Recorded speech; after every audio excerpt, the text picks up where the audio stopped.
Espace TV, le 22h.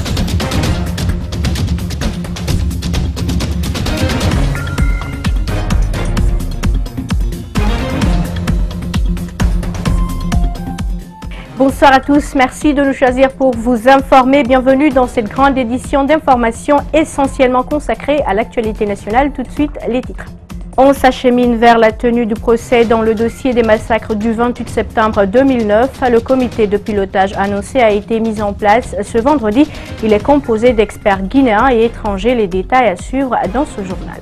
La série de passation de services dans les différents départements ministériels se poursuit. Plusieurs ministres ont pris fonction hier jeudi et la plupart annoncent les couleurs des changements qu'ils comptent apporter dans leurs départements respectifs. Le pont de Kassoya dans la préfecture de Koya est sur le point de céder. L'état de ce pont qui relie Conakry à cette localité est inquiétant. C'est une situation qui interpelle le nouveau ministre des Travaux publics. Je vous le disais à l'instant, le comité de pilotage du procès des événements du 28 septembre a été officiellement mis en place ce vendredi 1er juin. Il est composé de représentants de la société civile, des forces de sécurité, des magistrats de l'administration, des Nations Unies, de l'Union européenne et des États-Unis d'Amérique. C'est en présence du Premier ministre et des partenaires techniques et financiers que les membres de ce comité ont été installés. Désormais, les membres sont appelés à accélérer le processus pour qu'enfin le procès très attendu par les Guinéens ait lieu. Reportage d'Ibril Ba et Amara Alex Silla. Ce sont des personnes qui viennent de divers horizons qui composent le comité de pilotage pour le procès des événements du 28 septembre 2009. Son installation aujourd'hui dénote un pas sur l'accélérateur vers l'établissement d'une véritable justice de l'un des moments les plus tragiques de l'histoire de la Guinée. Il n'est pas question que ce comité se mêle du procès qui va arriver. Ça, c'est le travail des magistrats. Mais voyez-vous, pour arriver au travail des magistrats, il faut que le comité fasse un bon travail. C'est pourquoi il est composite. Le 28 septembre 2009 est cette date où 150 Guinéens ont été massacrés au stade éponyme. 9 ans après, les victimes attendent toujours la vérité. De nombreuses démarches ont été menées, mais ce comité est comme le début d'un dénouement, affirme la présidente de la VIPA.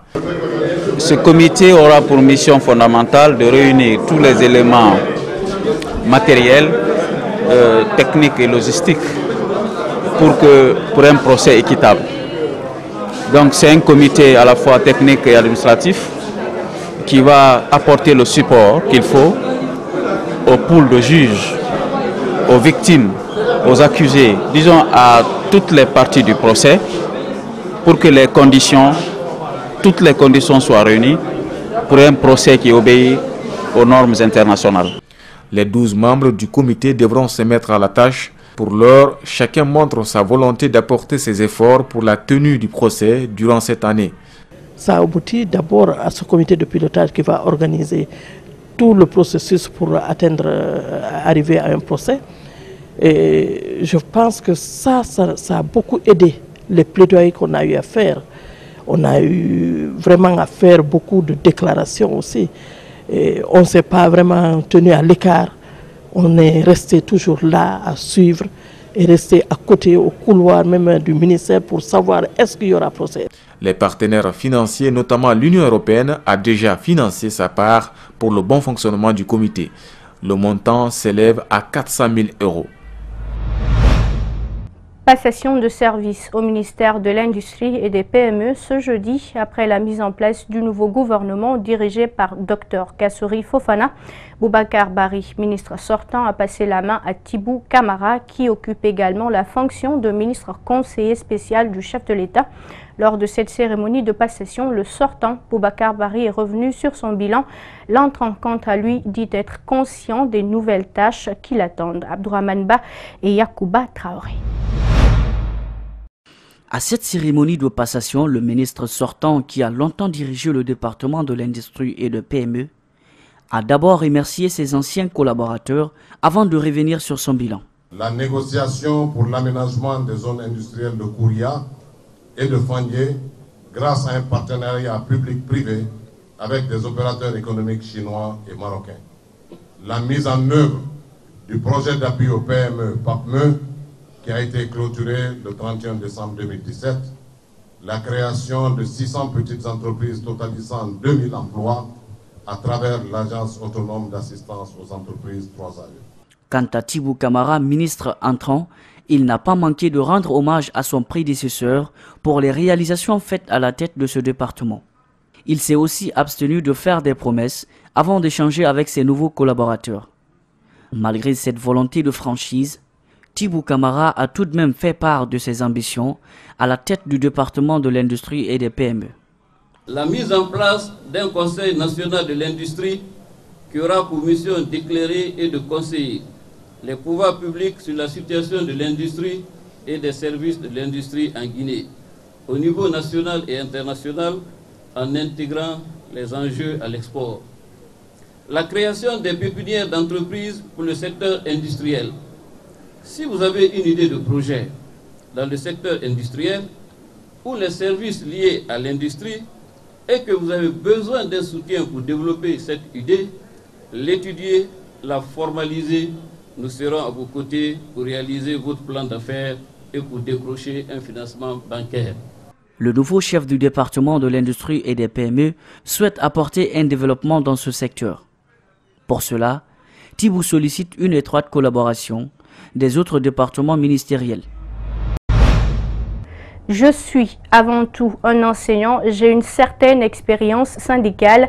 Ce sont les quelques mots prononcés par le nouveau ministre de l'Enseignement technique, de l'Emploi et de la formation professionnelle. C'était ce jeudi à l'occasion de la passation de service entre Damantan Albert Camara et Lansana Komara. Alseni Bari et Abou Koria Kourouma ont assisté à la cérémonie suivie. Damantan Albert Camara a tout d'abord dressé son bilan. Il s'agit de l'augmentation des capacités d'accueil et la diversification des filières de formation professionnelle, la construction des écoles régionales des arts et métiers comme à Zérékoré et à Boké, aussi l'application de la législation du travail, notamment l'installation des commissions santé et sécurité dans les entreprises.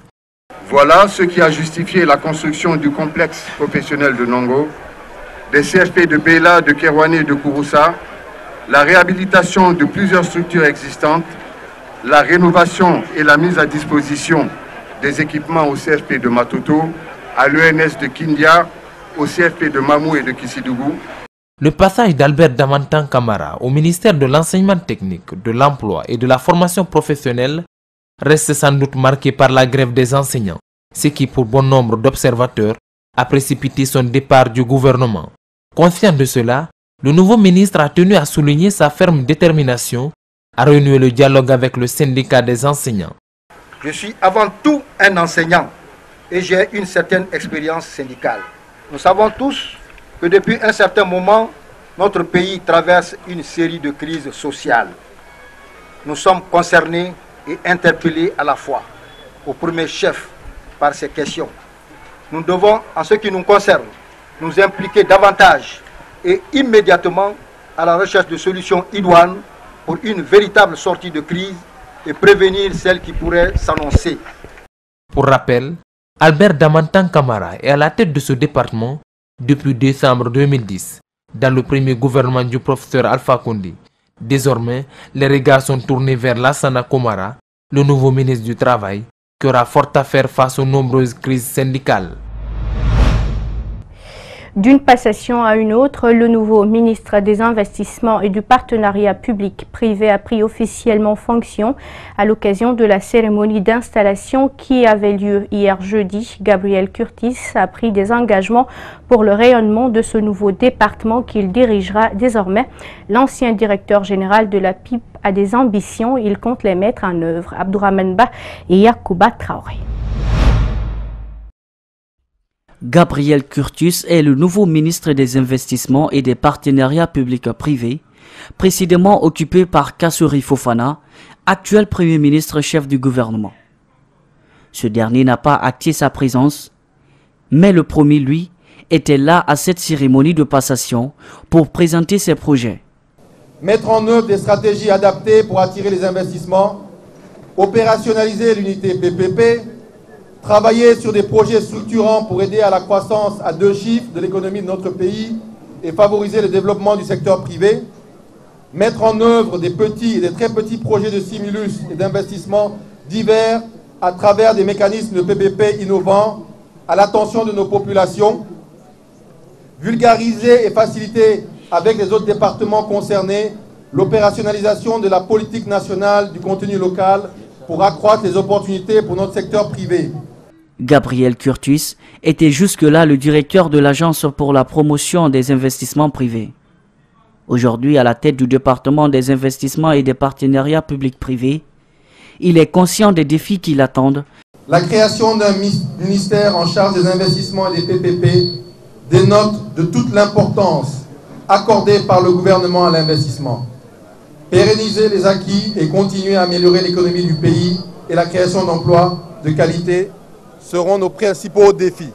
Gabriel Curtis promet de veiller à ce que les citoyens de l'intérieur du pays bénéficient d'une attention particulière et aussi, dans la mesure des moyens de son département, favoriser les initiatives portées par les femmes et les jeunes. Autre chose maintenant, fin ce vendredi à Conakry, de la rencontre sur l'évolution du rapport ITIE 2016. Cette évolution se fait en prélude à la validation éventuelle de la Guinée en juillet prochain par le secrétariat international de l'initiative pour la transparence dans les industries extractives. Au terme des échanges, des propositions ont été faites pour enrichir le rapport 2016. Compte rendu Mamadou Boy Diallo et Abou Koria Kourouma. La société civile est à pied d'œuvre pour préparer l'évaluation de la Guinée en juillet prochain par le secrétariat international de l'ITIE. Cette évaluation sera faite à partir du rapport 2016 qui fait objet d'examen et d'amendement. Le président de la coalition Publiez ce que vous payez apporte certaines précisions sur le dit rapport. Ce rapport, contrairement au rapport précédent, il est bien structuré et il est bien détaillé. Et les informations minières sont bien fournies avec des tableaux exploitables. Et maintenant, nous avons pu lire entre les lignes pour ressortir quelques fautes, mais aussi quelques erreurs de saisie. Autre constat sur ce rapport, la participation des sociétés minières et la prise en compte des préoccupations des communautés impactées par l'exploitation minière. Il y a eu 36 sociétés, dont 24 parmi elles ont fait l'objet de rapprochement, c'est-à-dire de conciliation. Si les exigences sont respectées dans le projet du rapport, et moi je crois que c'est déjà une réussite parce que lorsque la société civile qui est là pour défendre la voix des sans-voix, c'est une belle chose que la société civile soit impliquée dans la prise de décision. Le chemin est donc balisé avec l'examen du rapport ITIE 2016. Et cela présente bien des avantages. Mais tout ça, c'est pour nous permettre d'avoir un rapport de qualité, un rapport capable de nous permettre de susciter le débat au niveau de la société. La Guinée a adhéré à l'ITIE en 2005. Le pays a été déjà déclaré conforme en 2014. Ce vendredi 1er juin marque le début du mois consacré aux enfants. En Guinée, la situation des enfants est toujours misérable. Cela après plusieurs années de combat du ministère de l'Action sociale, des ONG nationales et internationales. Excision, mariage précoce et exploitation sont leur quotidien. Mamadou Kalisso, Ibrahim Awal, Kamara. Des sévices corporels, excision, mendicité, mariage précoce sont toujours d'actualité en Guinée. Les tout-petits peinent à s'épanouir, ce malgré la ratification des conventions qui protègent les droits des enfants. En termes d'accès aux services sociaux de base, vous constatez qu'il y a des enfants encore nombreux dans la rue, à la recherche de leur survie malheureusement. Ensuite, il y a de la difficulté quant à la recrudescence des violences au niveau des familles, des violences liées aussi à certaines pratiques comme les mariages d'enfants, les mutilations génitales féminines. Autre facteur qui frappe et freine l'épanouissement des enfants guinéens, c'est le viol des mineurs qui prend de l'ampleur. Tout dernièrement, on a vu une petite fille de 2 ans qui a été violée. Et ça, ce sont des cas dénoncés. Il y a plein de cas qui ne sont pas dénoncés et qui se règlent. à l'amitié ou voilà, parce que c'est entre familles, ils essayent de régler ça au lieu de dénoncer au niveau de l'État et appliquer la loi. Pour arrêter ces pratiques néfastes, il est impératif d'appliquer la loi sur toute sa rigueur sur ceux qui violent le droit des enfants, créer des conditions d'insertion socio-professionnelle des tout-petits. L'essentiel, c'est de construire des infrastructures, ici non seulement scolaires, des infrastructures sanitaires, des centres de réinsertion pour ces enfants. La mise en place de ces dispositions, leur mise en œuvre, nécessite forcément l'implication du ministère de l'Action sociale et de l'enfance. Il faut aussi travailler sur notre capacité en tant que ministère à être présent en termes de travail social, à appréhender les questions de vulnérabilité, à les comprendre et à référer, j'allais dire, aux services compétents, ceux qui doivent être référés, à jouer notre rôle de médiation, à jouer notre rôle de soutien psychosocial au niveau des familles. En ce mois de juin, mois dédié aux enfants, des préoccupations des tout-petits seront recueillies et soumises aux élus du peuple. Lancement ce vendredi de la 3e édition de la Semaine du Savoir des Jeunes à Conakry. C'est une initiative du Parlement des jeunes leaders de la société civile guinéenne en vue de renforcer la compétence des jeunes. Mohamed Valek Touré et Ibrahima Souma. Liberté. Le thème choisi pour cette année est jeunesse, paix et développement. L'objectif est de renforcer la compétence des membres du Parlement des jeunes leaders de la société civile tout en participant à l'émancipation de la jeunesse en général. La Semaine du Savoir est une occasion remarquable de formation de nos jeunes sur des aspects du développement personnel, car dans un monde où la concurrence devient de plus en plus rude, la formation est vraiment essentielle pour se démarquer des gens normaux. Au cours de cette édition de formation, d'échange, de discussion, de débat, nous serons outillés et préparés pour la gestion des biens publics et à la prise de décisions entrepreneuriales, citoyennes et politiques. Former des jeunes à s'impliquer dans la gestion entrepreneuriale, créer un échange de rencontres et d'idées entre les jeunes acteurs de la société civile guinéenne ont été entre autres débats soulevés au cours de la rencontre. Des concours d'art oratoire sont organisés entre étudiants avec pour thème la question du dividende démographique en Guinée. On a eu à faire quelques recherches combinées avec nos idées pour élaborer le développement du thème et pour venir compéter le jour J.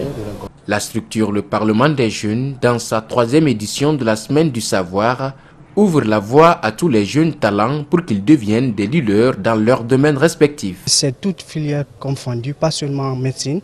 Et voilà, tout à l'heure, c'était l'art oratoire qui passait et nous sommes maintenant en phase débat. C'est de faire participer à cette jeunesse, de faire découvrir à cette jeunesse son talent, son potentiel qu'elle a en elle. Que c'est une façon de partager le savoir avec les jeunes. Ici, on voit en tout cas 2000 conférenciers qui sont là juste pour donner la formation aux jeunes. Les couleurs de la 4e édition de la Semaine du Savoir des jeunes seront bientôt annoncées. Et puis, la compétence et l'expertise du groupe Guicopress sont sollicitées au-delà des frontières guinéennes. C'est dans ce cadre que l'État léonais a confié à cette entreprise de BTP guinéenne son projet de réhabilitation et de construction des voiries urbaines de Kono et de la Kabala. Des travaux exécutés par le groupe leader du BTP en Guinée à la satisfaction des bénéficiaires léonais. Une mission de la Direction générale s'est rendue dans ce pays pour s'enquérir du niveau d'avancement des travaux. Idrissa Bari était notre envoyé spécial. C'est un projet de réhabilitation et de construction de 26,5 km de voiries urbaines pour les régions de Kabala et de Kono, situées au nord-est de la Sierra Leone. L'exécution de ces travaux a été confiée à la Guinéenne de construction et de prestation par l'État léonais à la suite d'un appel d'offres. Pour s'enquérir de l'état d'avancement des travaux, une équipe de la Direction générale de Guicopress, dirigée par le conseiller en développement du PDG, s'est rendue sur le terrain pour rencontrer les ouvriers et entendre la réaction des riverains. La première impression a été de recevoir cette impression positive des populations, puis celle des autorités locales, et puis enfin, nous-mêmes, de réaliser enfin ce qu'on voit d'habitude sur écran d'ordinateur ou sur des papiers, que nos équipes font un travail considérable. Ici, à Kabala, les 6 km prévus pour la localité ont été achevés à 100% à la satisfaction des habitants de la localité qui ne tarissent pas de loges à l'endroit de l'entreprise de BTP guinéenne. La première société qui a mis le bitume sur cette ville, c'est Gicopress, et tout ce qu'il a fait, les qualités du travail sont bien.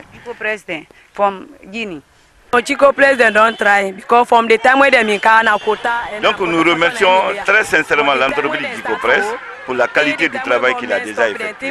Nous les femmes, nous souffrons beaucoup pour la recherche de l'eau. S'il n'y a pas de route, la première souffrance c'est les femmes. Nous voulons que l'État confie ce travail à Gicopress.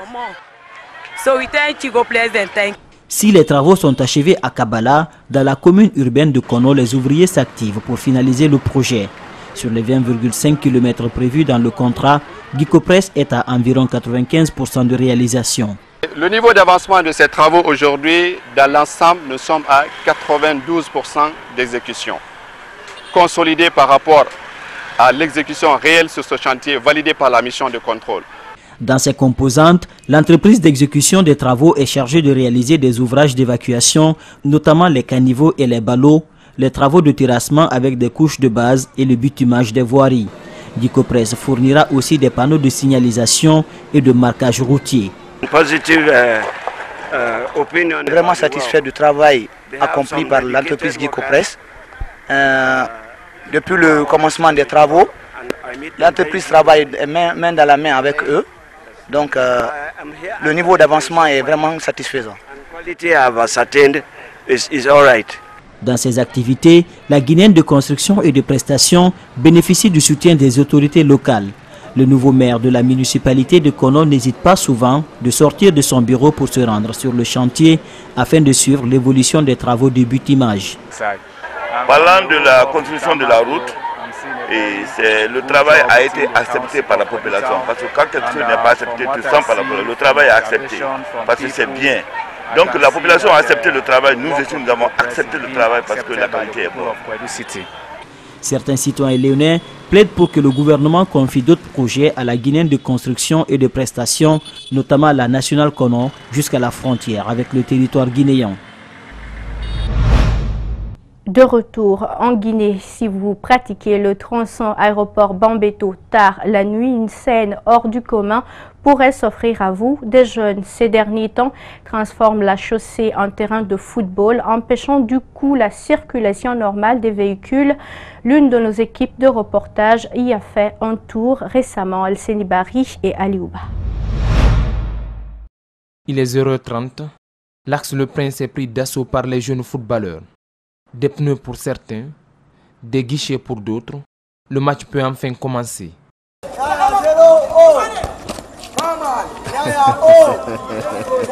Le jeu peut durer jusqu'à 3h ou 4h du matin. Comme c'est le mois de carême, quoi. Parce que là, nous venons ici pour jouer, quoi. Il n'y a pas de terrain, les blue zones sont fermées. Pour entrer dans les blue zones, quoi, tu dois payer de l'argent, quoi. C'est pour cela. Il n'y a pas de terrain. Il n'y a pas de terrain dans le quartier, puis il n'y a pas de lumière aussi. On vient jouer ici pour ça. Parmi ces jeunes, des élèves et des étudiants, tous fustigent le manque d'infrastructures sportives à Conakry. Pour les jeunes de Bambeto, le football permet de les occuper et réduire la violence dont ils se rendent coupables.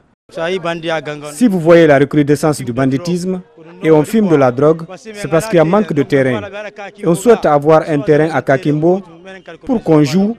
Cela pourrait diminuer la violence des jeunes de Bambeto. Ces jeunes caressent le même rêve, celui de devenir des joueurs professionnels. Et pour cela, le travail commence ici, sur ce goudron et pendant ce mois de Ramadan.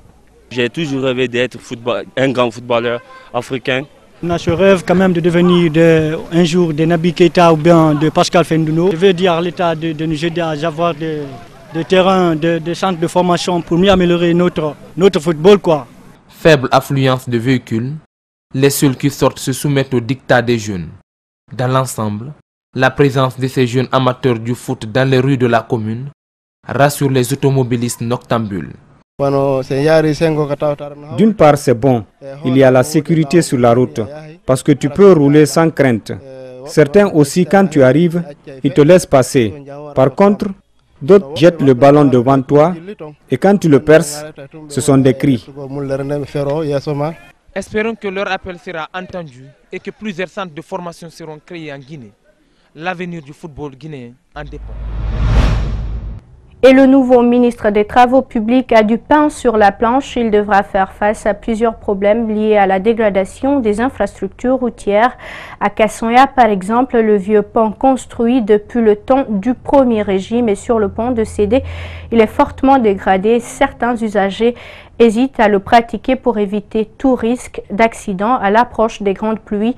Le ministre en a été interpellé. Suivez ce constat de Mamadou Saliouba. Depuis 3 jours, le district de Kassonya, dans la commune urbaine de Koya, est coupé de Conakry. Le pont qui relie cette localité au kilomètre 36 a cédé sous le poids de l'âge. L'un des piliers du pont a été emporté par l'eau. Les barres de fer qui relient les 2 piliers centraux ainsi que toutes les barres transversales sont endommagées. Souvent ce sont des planches qu'on remplace, mais aujourd'hui on a vu qu'un des piliers du pont a cédé, l'eau a emporté le pilier et après les barres de fer qui supportaient le pont, ils sont déjà rongés.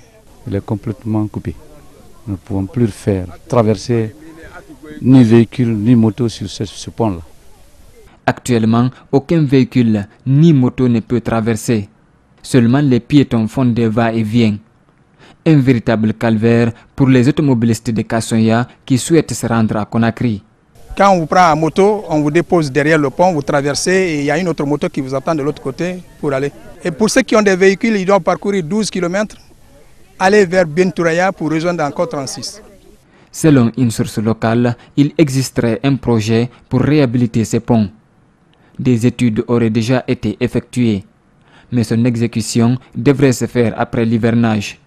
En attendant, les habitants de Kassonya cherchent une solution provisoire. Ils ont trouvé du bois, il reste le fer. L'unité coûte 12 millions de francs guinéens. L'unité, 12 millions de francs guinéens. Il nous faut 4, par là 2, pour renforcer le pont, en attendant que le projet ne vienne pour faire le travail. Le district de Kassonya compte une dizaine de secteurs. La destruction de ces ponts est un handicap pour tous ces citoyens. Ils interpellent l'État. Nous lançons un appel auprès du gouvernement, auprès des bonnes volontés, tous ceux qui ont la possibilité d'assister cette pauvre population de Kassonya, de s'échapper à ce danger, à ce fléau. Vraiment, nous leur appelons de venir nous assister et nous leur tendons la main. Et voilà qui met fin à cette grande édition d'information à tous. Merci de l'avoir suivi. Merci également à l'équipe de la rédaction ainsi qu'à celle technique. Et surtout, passez une excellente soirée à notre compagnie. Au revoir.